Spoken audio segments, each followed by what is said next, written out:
नहीं मामा, मैं तो समझती थी आप अफशां से बिल्कुल मोहब्बत नहीं करती। अरे मन्ना, इस वास्ते मैं तुम्हारे को बोलती थी ना, बच्चों को बच्चों की जैसे बातें करना चाहिए। तुम लोगों की समझ में नहीं आते ना बहुत से बातें। एकदम मोहब्बत दिखाती, वारी निछावर जाती तो लोग ये बोलते सौतेली माँ है, दिखावा कर रही। अच्छा ये बताओ, तुम फूला लगाने जा रहे ना अफशां के कमरे में? जी मामा, बस अभी जाती हूँ मैं। जाओ माँ जाओ, ऐसा सजाना कमरे को तो कि अफशां देखते ही खुश हो जाए। मौसम से मिली? नहीं, वो बैरिस्टर रफीक के घर ही नहीं गए, सीधे एयरपोर्ट चले गए थे। अफशां हुस्ना की औलाद तो नहीं है, लेकिन वो उसे मौसम की गोद से छीन कर भी नहीं लाई। वो अपनों से इस तरह ले गए जैसे कोई किसी का कभी से नोच कर ले जाए। मुझे तो कोई शिकवा नहीं है रोशन आपा, जो कुछ हुआ ठीक ही हुआ। और रोशन आपा, हक जताने की चीज तो सिर्फ अपनी औलाद होती है ना। तुम्हें जरा बराबर फिक्र करने की जरूरत नहीं। मैं और एहसन हर तरह से चौकस है। और फिर अफशां कोई नासमझ लड़की नहीं, हालात को अच्छी तरह समझती है। खुदा हाफिज़, मैं तुमसे बाद में बात करूंगी, ठीक है? क्या कर जोहर जवाहिर, देखो मैं बोल दे रही हूँ तुम दोनों को। अफशां दिन बोली तो दिन बोलना, रात बोली तो रात। बहुत मनतखा नहीं मार लेना जैसे तुम लोग अपनी सहेलियों के साथ करते रहते गपशप। अगर आप कहेंगी तो मुंह पे स्कॉच टेप भी लगा लेंगे। महमूद आते बोले थे, आए नहीं। आए थे, पता नहीं क्या हुआ। अफशां के आने का सुन के बहुत अपसेट हो गए थे, चले गए वो। कमाल तो खुद ही दिखा और खुद ही अपसेट हो गए। मस्जिद भाई, एक बात है, महमूद अगर उस रोज ये नहीं बोलता नहीं कि अफशां को फर्रुख बहुत तंग करता है, तो मोहसिन अभी लेके आने वाले नहीं थे अफशां को। अफशां कहाँ है? जाओ अंदर अफशां के पास। और कैसा जाऊं मैं? मोहसिन मेरे को बोले जाओ बाहर, मुझे अफशां से बात करना है।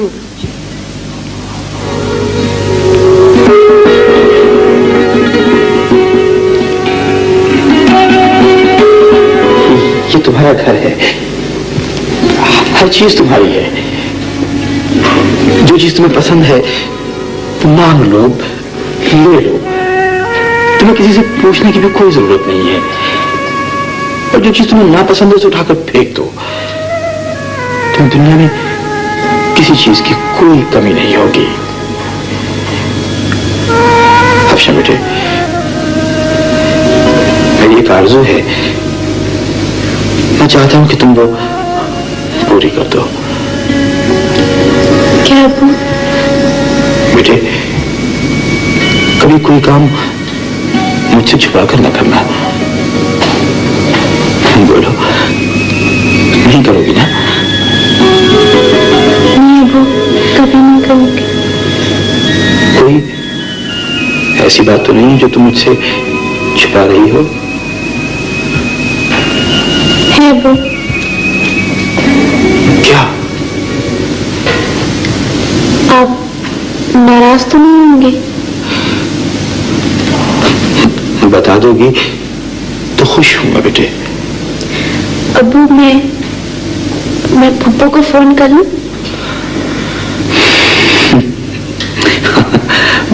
मगर फोन कहाँ करोगी? मुस्लिम टाउन में तो फोन है नहीं। नहीं अब्बू, आप पप्पू है ना, उनके घर में फोन आ गया है। हाँ, जरूर कर लो बेटे। ये छल्ले तुम्हारी माँ की निशानी है।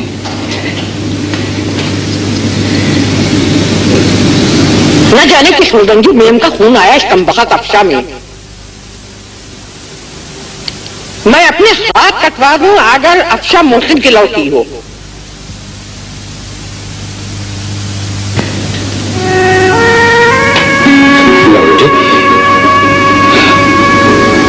मैं तुम्हें पहना दूं?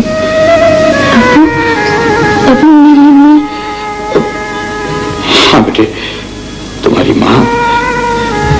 बस इससे आगे कुछ न पूछना। मुझे भी सिर्फ इतना याद है कि जब तुम्हारे नाना ने तुम्हें मेरी गोद में दिया था तो इस लॉकेट में ये 2 डायमंड के छल्ले पड़े हुए थे। लाओ, मैं तुम्हें पहना दूं बेटे। लाओ।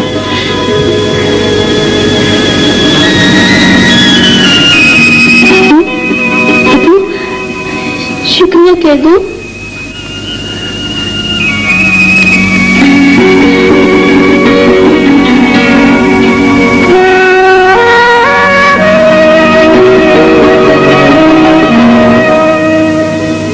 मेरे ताया अब्बा जहां से चले गए, मैं नहीं आई ताई अम्मा के पास, लेकिन मेरा जवान भाई गया था तो कौन आया था पुरसिश को? नसीरा, हम तो एक ही था। हुस्न इद्दत में है, अम्मा की हालत तुम देख रही हो, यहाँ से तुम्हारे पास कौन आता? लेकिन हमारा ख्याल था कि आज जो तुम आई हो तो इस तरह फूट फूट कर रोगी कि आसमान हिल जाएगा। बहुत रो चुकी, बहुत रो चुकी रोशन, मैं बहुत रो चुकी। तुम्हारे खानदान की बेरुखी का शिकार मैं बनी, ताई अम्मा की सियासत का निशाना मैं बनी। क्या कह रही हूँ नसीरा? ठीक कह रही हूँ। बर्दाश्त की भी एक हद होती है रोशन, मगर ये सब कुछ मैंने जब तक बर्दाश्त किया जब तक मेरे बाप का भाई इस घर की छांव था।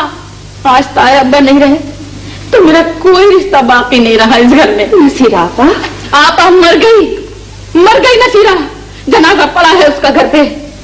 सदके वारी जाने वाली नन को ढूंढना हो ना तो जाओ, मुजम्मिल अशफाक अहमद के घर में पड़ा है जनाजा नसीरा का, जाओ देख लो। ये शमशाद अहमद की बेटी बोल रही है। किसके साथ निकाह किया है तुमने मेरे भतीजे का? बोलो, जवाब दो। भाई मर गया था लेकिन मैं तो जिंदा थी। बोलो, तुमने कैसे हिम्मत की मेरे भाई के दुश्मन के साथ मेरे भतीजे का? मैं तुमसे बात नहीं करूंगी। मैं रोशन आपा, आप चुप रहे। नसीरा आपा, आपको गलतफहमी हो गई है। गलतफहमी हुई है मुझे? तो ये बताओ, 13 तारीख की रात को चचे अम्मा के कमरे की कुंडी क्यों लगा दी गई थी? बोलो। एहसन और आबिद ताया अब्बा को घेरे में क्यों लिए बैठे थे? और वो मिर्जा का बच्चा काजी इमादुद्दीन के घर के चक्कर में चक्कर क्यों लगा रहा था? बोलो, जवाब दो। मेरे भाई को छीनने वाले भी तुम लोग हो, मेरे ताया अब्बा की मौत के जिम्मेदार भी तुम लोग हो। एक बूढ़ी जान और 2 सदमे, पत्थर के तो नहीं थे मेरे ताया अब्बा। नसीरा, अगर तुम सिर्फ लड़ने के लिए यहाँ आई हो तो इस घर से तुम्हें कोई जवाब नहीं मिलेगा, लेकिन अगर कोई गलत नहीं है तो ठीक से बैठ के बात करो। खुदा के लिए रोशन आपा, आप चुप रहे। नहीं चुप रहूंगी। खुदा के नसीरा आपा, आप किसी की बहकाए में आ गई हैं। मैं बहकाए में आई हूँ? जन्म से नसीरा को बहकाने वाला हाजिर खिदमत है। अब मेरी मौजूदगी में नसीरा को सीधी राह दिखलाइए तो कुछ अर्ज करूं। कहिए। सल्तनत बरतानिया की अदालत का पेशकार रहा। निकाह और तलाक के हद बिस्तर तक मेरी पहुंच अब भी है।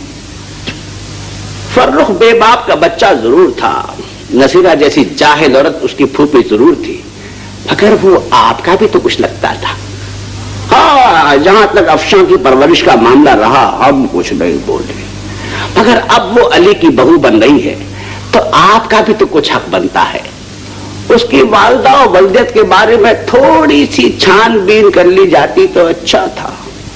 आप तो यहाँ से निकल जाइए शाबाश। हम तो तुम्हारे भले को कह रहे हैं उसना। भरी फूल सी जवानी तुमने इसी बेटे को आबाद देखने के लिए गुजार दी। और भी तो बेटियां थी, तेरी मेरी औलाद पर तुमने अपनी औलाद कुर्बान कर दी। इनकी भी तो बेटी थी। क्या है? शौकत की भी तो एक बेटी घर में मौजूद है। मेरी बेटियों का हक बनता था। चलो चलो, हमीदा साल 6 महीने बड़ी थी, लेकिन रशीदा का तो जोड़ था फर्रुख के साथ। हुस्ना, मुझे तुमसे ये उम्मीद नहीं थी, ये उम्मीद नहीं थी। तुम एक मकान देकर मुझसे फूफी होने का रिश्ता छीन रही हो फर्रुख के साथ। मुझे लानत भेजती हूँ मैं, ऐसे मकान पर नहीं चाहिए मुझे तुम्हारा मकान। इससे तो नसीरा गरीबी अच्छी थी, तरस तरस के जीती थी, ठीक थी। नहीं चाहिए मुझे तुम्हारा मकान, ले लो अपना मकान। मेरी बात तो सुनिए। फर्ज कीजिए कि अगर ऐसा हो भी गया है तो आप मेरी खुशी की खातिर मुझे माफ कर दे। अब तुम होश में हो? तुम चुप रहो रोशन, तुम भी चुप रहो। खामोश हो गई है, हमारा मामला है। नीचे आवाज में बात करो। खामोश। मुझे आवाज दिखाती थी अपने घर में। अम्मा का ख्याल न होता तो बता देते। हाँ, मैं भी बता देती। तुमने समझा क्या है? अरे तुम्हारे घर में नहीं खड़ी हूँ मैं, अपने ताया के घर में हूँ। खामोश रहो बस, जो मुझे कहना है क्या कर रहूंगी। हुस्ना साफ साफ सुन लो, अगर तुम मेरी खुशी चाहती हो तो ये रिश्ता खत्म करके मुझे खुशखबरी सुनाने आओ। खुशखबरी सुनाने चलो। मोहसिन और फर्रुख, अरे तुम मुझे इतनी परेशानियों में एक तो खुशखबरी मिली है, एयरफोर्स के पायलट ना सही, कमर्शियल पायलट ही सही। नहीं शायद भाई, आरज़ू तो यही थी कि मैं एयरफोर्स का पायलट बनता, लेकिन मेरी आरज़ू कब पूरी होती है? मैं उस वक्त पायलट बनाऊं जब मेरा बाप क्रैश की नजर हो गया। फर्रुख फजूल बातें मत करो, तुम सिर्फ हंसते हुए अच्छे लगते हो, तुम्हारी रोती सूरत बिल्कुल अच्छी नहीं लगती। खुद सुनाओगे अम्मी और खाला को खुशखबरी। चलो आओ। अम्मा पान खाएंगी तुम? अम्मा हम ये रोशन आपकी बेटी। तुम रोशन हो अम्मा? लेकिन रोशन तो पान नहीं बनाती। अम्मा अब से हम आपके लिए पान बनाया करेंगे, लीजिए। बुनियादी कहाँ है? बड़ी बेगम साहबा मुझसे 2 दफा चाय के लिए कह चुकी है सुबह से। बुनियादी कहाँ है? बेगम साहब मैं हूँ बक्का। बक्का बक्का? हाँ हाँ बक्का। हाँ अम्मा। अच्छा हुस्ना जी, अब तो अम्मा होश की बातें करने लगी है। रोशन आपा अगर अम्मा को पूरी तरह होश आ गया ना, हम तो रो रो के मर जाएंगे। अम्मी बन गया मेरा बेटा, मेरा फर्रुख पायलट।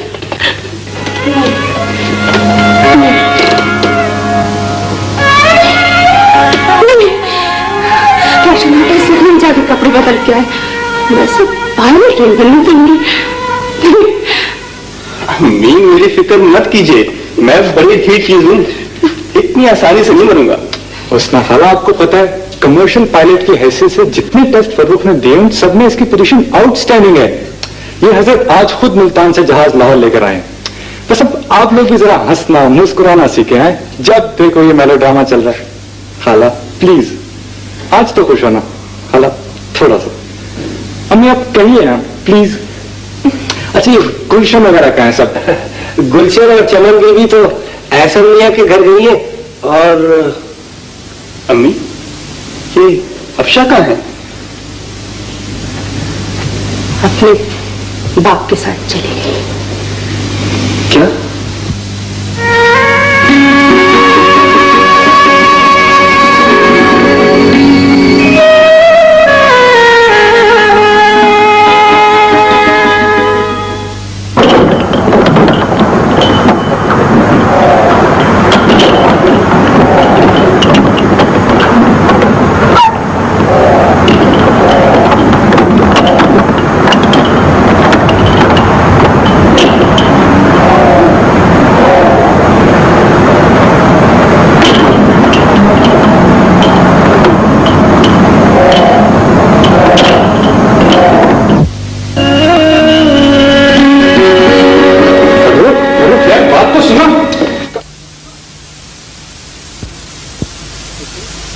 आज मैं सिर्फ आपकी बातें सुनने के लिए आया हूँ, बोलती जाइए आप। अरे फर्रुख, अरे बेटे खुदा का वास्ता मेरा मरा मुंह देखना, अगर तुमने हुस्ना के सामने कोई बात लौटी हो तो। मरा मुंह तो आप लोगों को मेरा देखना है। तौबा कर बेटे तौबा कर, हद कर दी, कमाल कर दिया, कैसी बातें करता है तू? तो बस फिर मैं आपसे कह रहा हूँ ना, आप मुझे बताएं कि ये मोहसिन मुमताज साहब बाहर लाओ मेरे बाप से इतनी नफरत आखिर क्यों करते हैं? अच्छा अच्छा सब बता देती, अभी बताती तो बैठ तो सही। अरे रशीदा, ओ रशीदा, अरे कहाँ मर जाती है तू जाके कमबख्त? फूफू ये हमीदा कहाँ है? हमीदा? आपकी बात तो मैं पूरी करके रहता हूँ। आपको कुछ पता है दिया कि आपने मुझसे क्या कहा था? मैंने? नहीं फर्रुख, तेरे सर की कसम मुझे तो बिल्कुल भी याद नहीं मैंने क्या कहा था। आपने कहा था कि साल 6 महीने के छोटे बड़े होने से क्या फर्क पड़ता है, इम्तिहान सर पे है और जब तक कि मैं मुल्तान, लाहौर और सरगोदा की फ्लाइट्स कर रहा हूँ, मुझे इतना तो वक्त मिलता रहेगा कि मैं हमीदा को आके पढ़ाता हूँ। मगर ये हमीदा आखिर है कहाँ?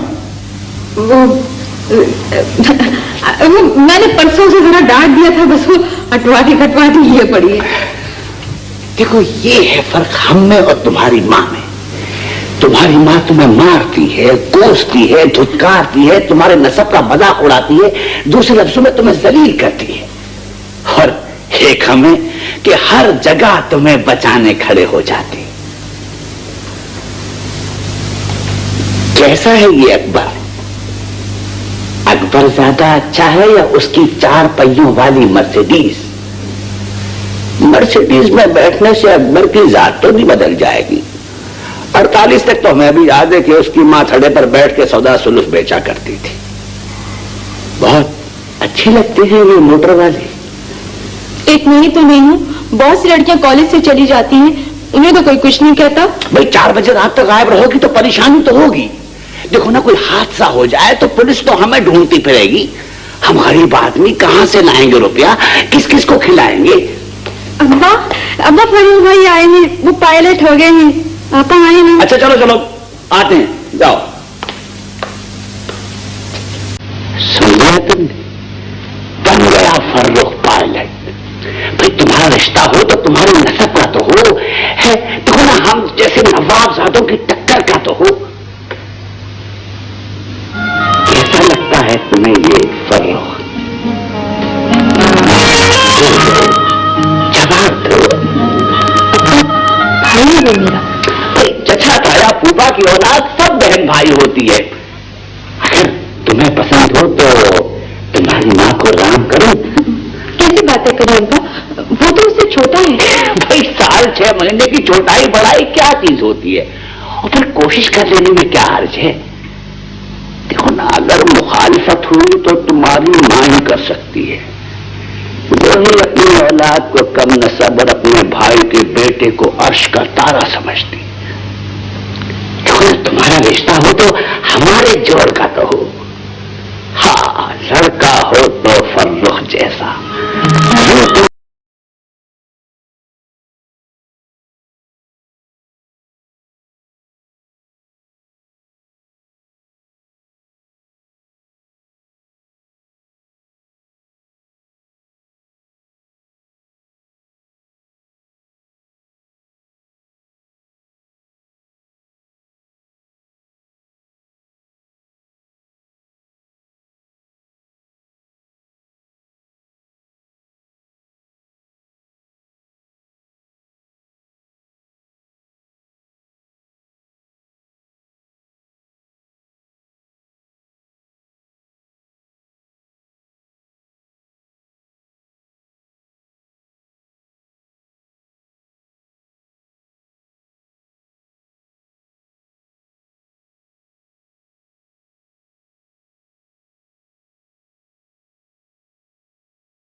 ख्यालात मेरे बारे में बड़े अच्छे।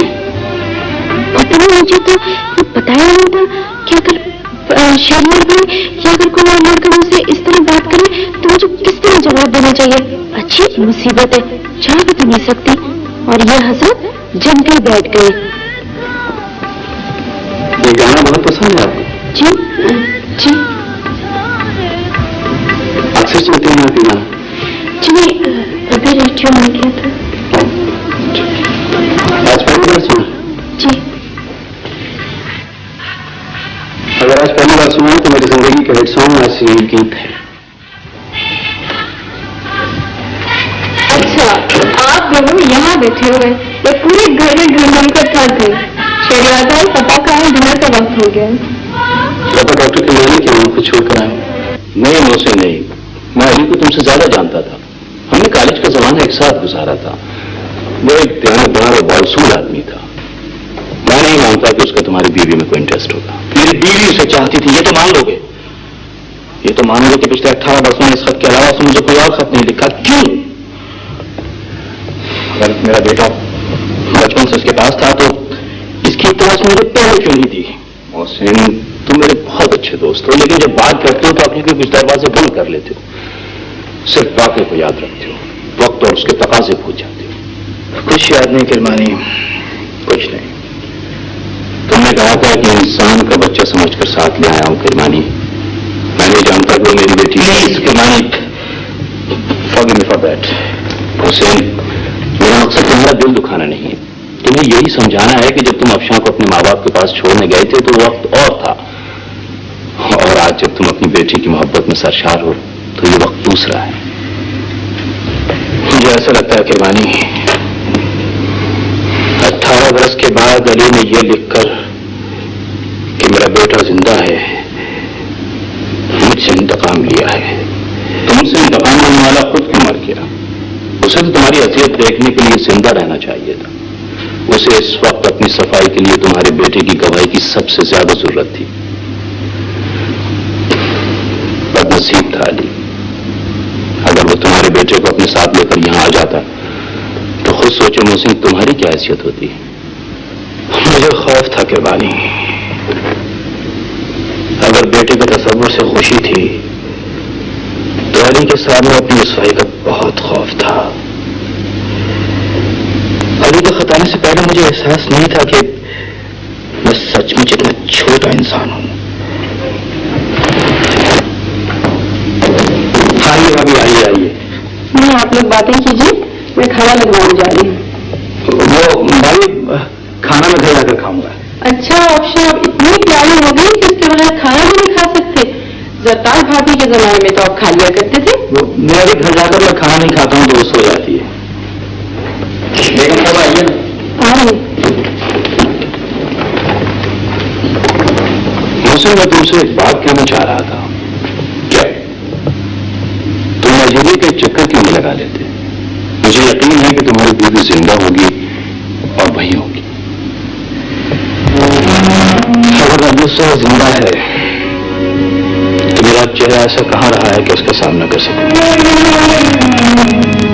क्योंकि मैं तो इस खौफ से बरस जाता हूं कि अगर जिंदा है तो कहीं ऐसा ना हो कि एक ना एक दिन पाकिस्तान आ जाए।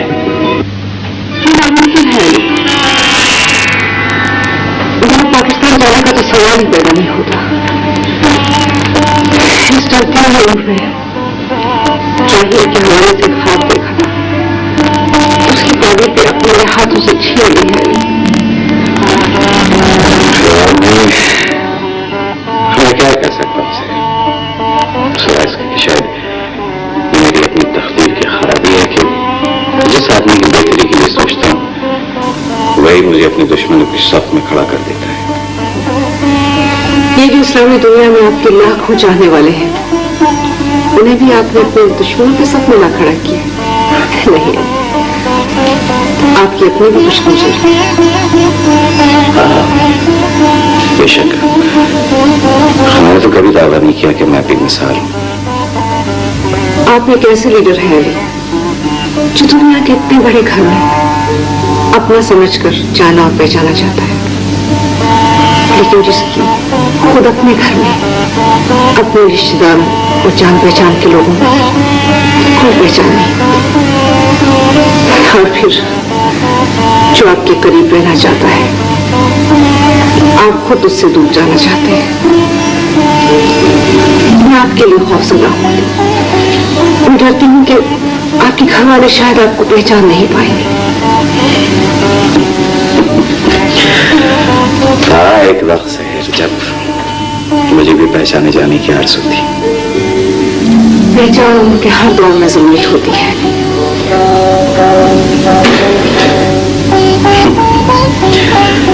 सर देखिए, संगे मिलना भी हो तो रास्ता तो रास्ता ही है। वैसे अगर आपका इसरार है कि मुझे अपने लोगों में भी पहचानना बहुत जरूरी है। तो मैं एक बात कहूं, मेरे यहां से जाने के बाद अगर कभी ये आपको ये ख्याल आए कि मेरा कुछ ख्वाब पर निकलता है तो पाकिस्तान चलिए, ये नामुमकिन है लिए। आप जाइए, राहिल से कह दीजिएगा कि 15 दिन के अंदर अंदर मेरे पास लौट है। अगर वो वापस ना आया तो शायद मुझे फिर कभी ना पा सकेगा। नहीं सर, नहीं, ये आपका वहम है। राहिल किसी का नहीं है, राहिल आपका है और आपका रहेगा।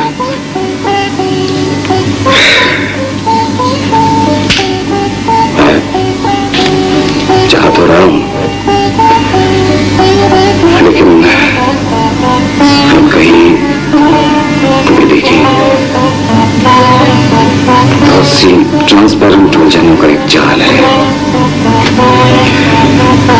मैं ये भी नहीं देखने देता कि अपनी कैद की सूरत क्या है। बेटों में क्या जरूरत है कि माओ की फिक्र करें? ये माँ ही का दुख होता है जो बेटे को पालती पोसती और परवान चढ़ाती। बेटे का दिल दुखता है तो माँ का कलेजा फट जाता है। हर बेटे जब जवान होते हैं तो घर छोड़ने की धमकी देते, लेकिन हमें तुमसे ये उम्मीद नहीं थी फर्रुख। तुम 2 दिन नसीमा पप्पू के घर रहे, घर यहाँ कह जाते तो हुस्ना खाला इतनी परेशान तो ना होती। पता है तुमको, हुस्ना खाला ने 2 रातें बाहर टहल टहल के गुजारी है। लेकिन ये घर रहा कहाँ है? क्या घर को घर समझा जाए तो घर होता है, ताक रोशन और दरवाजे खुले रखे जाए तो दुखों के साथ साथ खुशियों की सौगात भी आ जाती है। हमको देखो, हम आगा जी और अम्मा का भरम रखने के लिए अपनी गृहस्थी छोड़कर यहाँ आए बैठे हैं। रोशन खाला, अगर आप मेरी बात माने ना तो आपकी सारी मुसीबतें दूर हो जाएंगी। सुना दीजिए अपना बुकराती मशवरा। आप अपने घर जाकर बैठे, ये घर मोहसिन मुमताज साहब और ऐसे मुमताज साहब की विरासत में जाने दीजिए। तुम बहुत गुस्सा होगा। ऐसी बात है घर फरोख। मैं अपना घर अलग ले रहा हूं और अम्मी को और नानी जान को साथ लेके जाऊंगा। मैं ऐसा जॉब कर रहा हूं जिसके लिए मुझे ज़हनी सुकून की सख्त जरूरत है। मैं फैसला कर चुका हूं कि मैं बैरिस्टर साहब की बेटी का तौक़ गुलामी गर्दन से उतार ही के जिंदा रह सकता हूं, वरना मेरी मौत भी मेरे बाप जैसी होगी। मैं सिसक के नहीं मरूंगा रोशन खाना। और अगर मोहसिन मुमताज साहब को अपनी बेटी मुझे देनी है तो इनको मुझे बताना होगा कि मेरे बाप ने आखिर क्या जुर्म किया था। फर्रुख, निकल जाओ यहां से। मैं कहती हूं निकल जाओ यहां से, दफा हो जाओ यहां से। बड़ी नई दुनिया बसाने चले हैं। गिरती हुई दीवारों को तो सहारा दे नहीं सके, उन्हें तो संभाल नहीं सके। अब मेरे लिए और मेरी माँ के लिए नया घर आबाद करेंगे। रवायतें दम तोड़ रही अम्मी। कितने घर और कुंबे इस माशरे में हैं जो मुमताज अहमद के घर और कुंबे से मिलते जुलते हैं।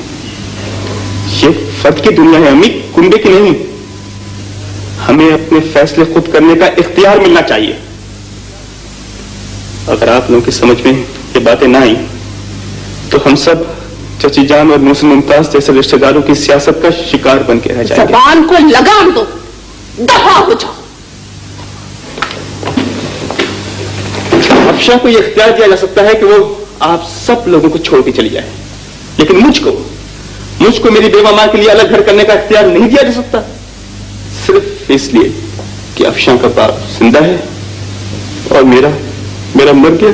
क्या बकवास कर रहे हो फर्रुख? छोड़ दे शाहिद भाई, मुझे जिंदगी की गाड़ी को उस पटरी से हटाना है जिस पे चलते रहना और सिसकते रहना रोशन खाला और अम्मी को बहुत अच्छा लगता है। मेरे दज्जाल के साथ सारी जिंदगी नानी अम्मा ने C क्लास ट्रीटमेंट रखा। क्यों? क्या मेरे दादा शमशाद अहमद नाना जान के सगे भाई नहीं थे? तुम पागल हो गए हो क्या?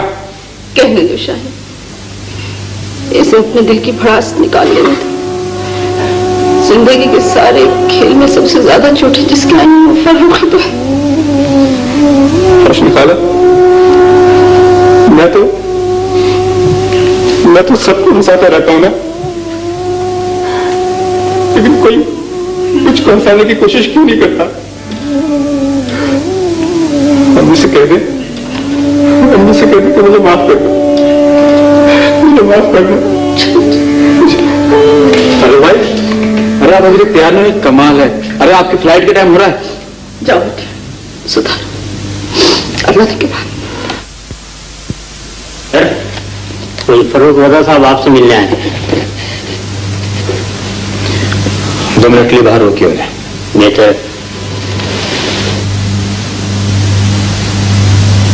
मुझसे क्यों मिलने आया है फर्रुख? वो तो सलाम तक नहीं करता मुझे, बदलिहाज भी है। दफ्तर में कुछ कह बैठा तो। 2 मिनट इंतजार कर लीजिए, साहब काम कर रहे हैं। आपने बता दिया कि मेरा नाम फरूक रजा है? जी मैंने बता दिया। इसके बावजूद आपके साथ ने कहा कि मैं 2 मिनट इंतजार करूं। ये मौका मुझे शायद खुदा ने दिया है कि फर्रुख खुद यहाँ चला आया है। अगर आगा जी कोई ऐसी नादानी कर चुके हैं जैसे निकाह, तो मैं फर्रुख से कंफर्म करके उसको तलाक पर राजी कर लूंगा। अगर उसे अफशा से नफरत है तो ये काम उसने आबिद भाई और आका जी के लिहाज में किया होगा। वो कैसे पसंद कर सकता है मेरी बेटी को? मैं खुद उसके बाप से और उससे नफरत करता रहा हूं।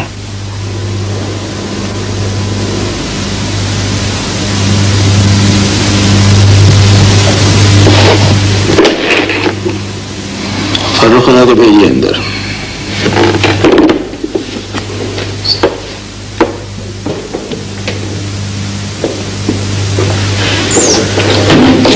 हेलो फर्रुख बेटे, हाउ आर यू? अस्सलाम वालेकुम। क्या किसी एक्सरसाइज पर आए हो? जी नहीं, मैंने कौमी एयरलाइंस ज्वाइन कर ली है। Very good. हाँ, मुझे तो तुम्हारा लिबास देखकर ही समझ जाना चाहिए था। घर में सब खैरियत है? 4 दिन पहले जब आप अपनी बेटी को लेने के लिए गए थे, बिल्कुल उस दिन जैसी मुनासिबत से आज भी खैरियत ही थी। बातें सुना है बहुत दिलचस्प करते हो। मैं 5 मिनट के अंदर अंदर आपसे अपने अब्बू के बारे में एक सवाल करने और उसका जवाब मांगने के लिए आया हूं। मैं तुम्हारे मरहूम बाप के सिलसिले में किसी सवाल का जवाब नहीं दे सकूंगा। मुझे अगर कुछ कहना होता तो 18 वर्षों में तुम्हारी मां से बहुत कुछ कह चुका होता। मेरे बाप ने क्या बिगाड़ा था आपका?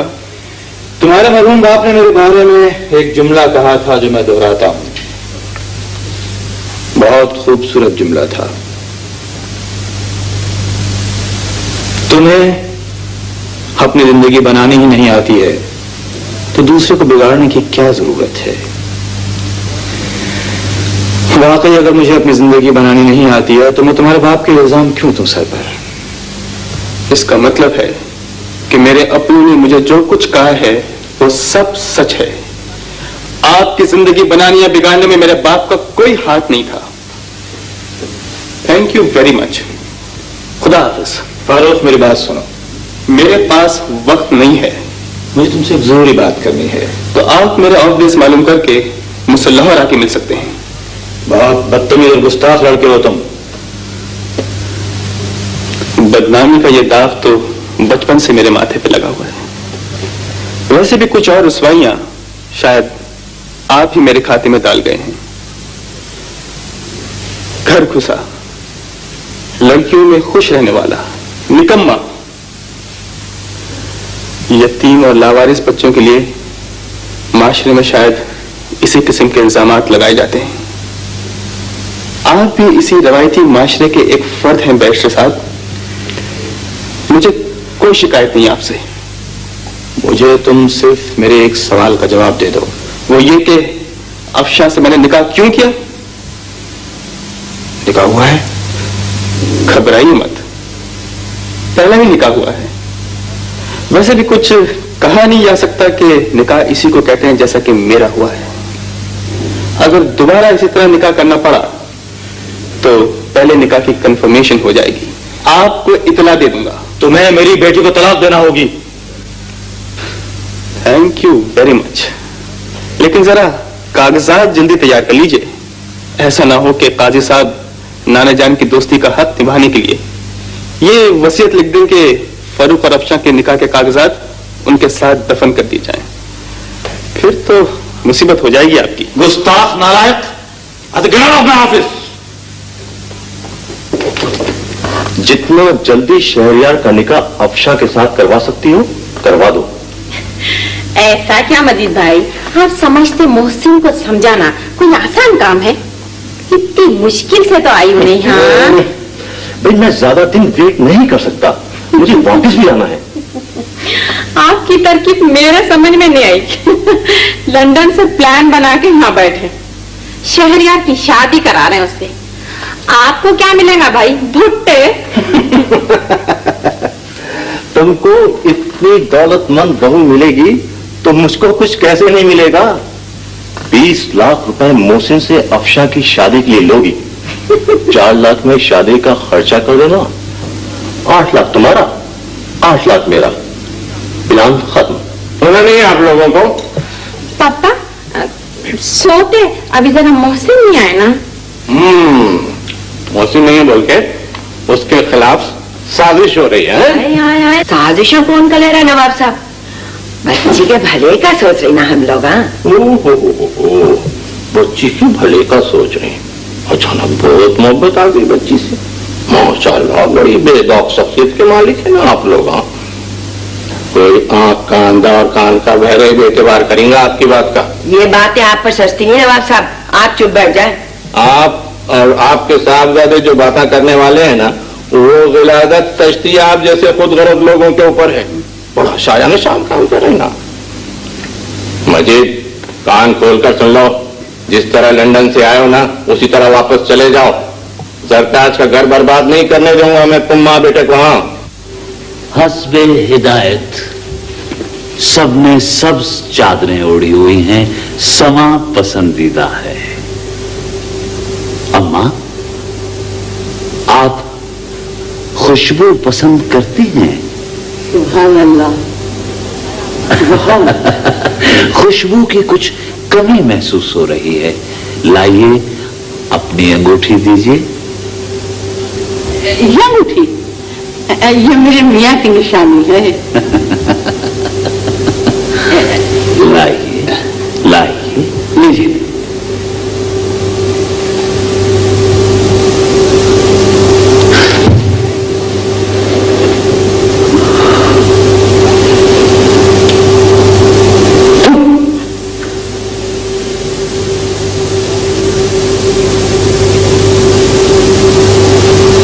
अशफाक मियां जी लीजिए।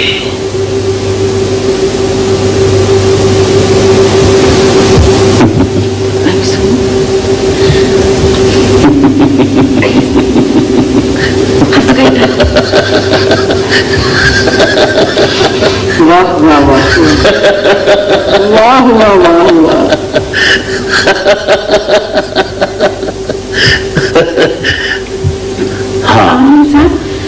मुझे आपसे बस एक शिकायत। कहो कहो नसीरा बेगम, अपनों से ये शिकवा किया जाता है। आप बहन को भी नहीं लाए और बच्ची को भी नहीं लाए। वो जान बेगम और महबूब को कोई 2-4 महीने के लिए ठिकाना चाहिए। हम किराए का मकान ढूंढ रहे हैं। आमिर साहब ये भी आप ही का घर है, हमें बहुत खुशी होगी। जी हाँ, इजाजत दे दीजिए ना। अशफाक मियां जी देखा जाएगा।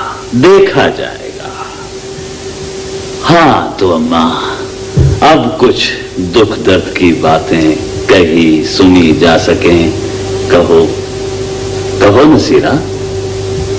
आमिर साहब मेरा एक ही भाई था। जानता उसका एक ही बच्चा है आमिर साहब। मुझे डर है कि उसकी शादी कहीं उसकी मर्जी के खिलाफ न हो जाए। नहीं होगी। अगर उसका निकाह हो गया हो खत्म हो जाएगा। वैसे लड़का आपके घर आता जाता है? जी हाँ, आता है। मुझसे बहुत मोहब्बत करता है। अशफाक मियां जी। 12 बज गए हैं।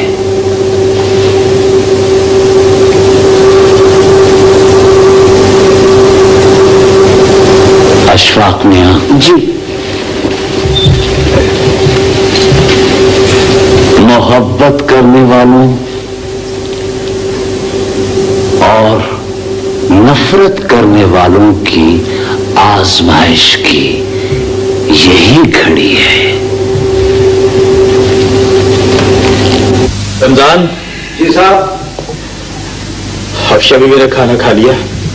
खाना टेबल पर रखा हुआ साहब, और बीवी सो रही है। अच्छा जाओ काम करो। अफशा की माँ तो मैं हूं, सौतेली हुई तो क्या हुआ? मोहसिन, तुम ये बताओ, क्या तुम ये दावा कर सकते हो कि तुम अफशा की बाप हो? नहीं नहीं, मैं तुम सबकी ज़बानें खामोश कर दूंगा। वो मेरी बेटी है। मैं जब उसकी सूरत देखता हूं तो महसूस होता है दिल एक घर है और उसके सारे दरवाजे आप ही आप खुलते चले जा रहे हैं। जब उससे बातें करता हूं तो यूं महसूस होता है उसकी मासूम आवाज हासिल से मेरे कानों में गूंज रही है। तो मेरे वजूद का हिस्सा है और रहेगी, लेकिन मैं उसे अली के बेटे के सुपुर्द नहीं करूंगा।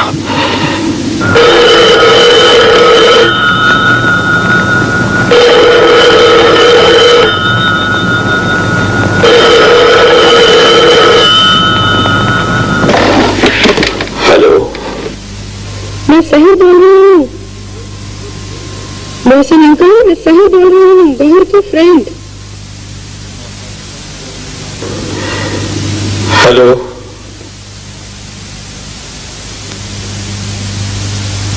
मैं खौफज़दा हूं। अगर अली की बात सच्ची थी और वो जिंदा है तो यहां आ सकती है, मगर फिर क्या होगा? नहीं नहीं नहीं, मैं अब ये सब कुछ फेस नहीं कर सकूंगा।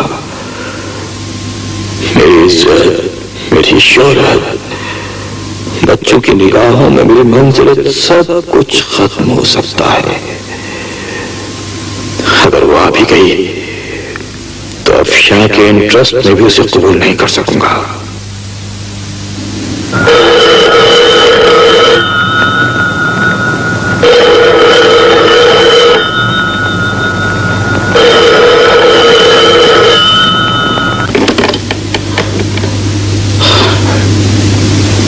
मैं सही बोल रही हूँ। मैं सही बोल रही हूँ। मैं सही बोल रही हूँ। मैं सही बोल रही हूँ। अली मर गया तो क्या हुआ? मैं जिंदा हूँ मोहसिन।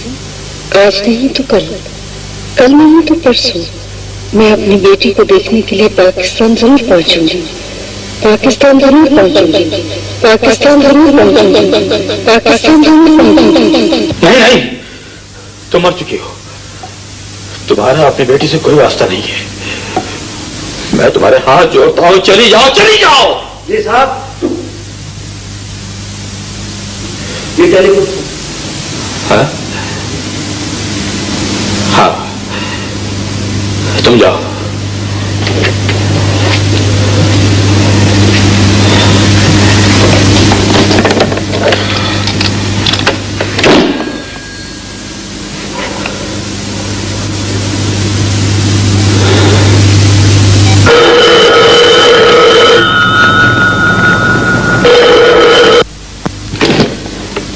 हेलो हेलो, ये मौसम मुमताज आपका घर है? मैं अली रजा बोल रहा हूँ।